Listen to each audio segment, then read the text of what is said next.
This is G3 News. Tirupati Shri Govindarajaswamy వారి తెప్పోత్సవాలు ఆదివారం సాయంత్రంతో ఘనంగా ముగిశాయి. ఉత్సవాల్లో భాగంగా చివరి రోజు సాయంత్రం శ్రీ గోవిందరాజస్వామి వారు తన దేవేరులైన శ్రీదేవి, భూదేవి అమ్మవార్లతో కలిసి పుష్కరిణిలో తెప్పపై విహరించారు. విద్యుద్దీపాల కాంతుల్లో మెరిసిపోతున్న తెప్పపై స్వామివారిని దర్శించుకునేందుకు భక్తులు విశేష సంఖ్యలో తరలివచ్చారు. తెప్పోత్సవం అనంతరం స్వామివారిని ఆలయ 4 మాడ వీధుల్లో వైభవంగా ఊరేగించారు. మంగళ వాయిద్యాలు, వేద మంత్రోచ్చారణల నడుమ సాగిన ఈ ఊరేగింపులో స్వామివారు భక్తులను అనుగ్రహించారు.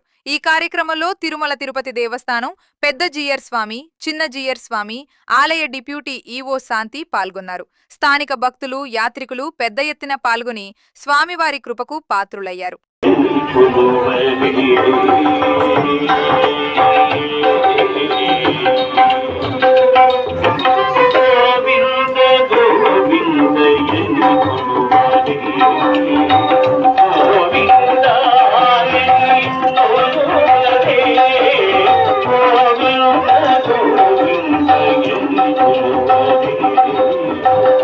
True News, fearless voice.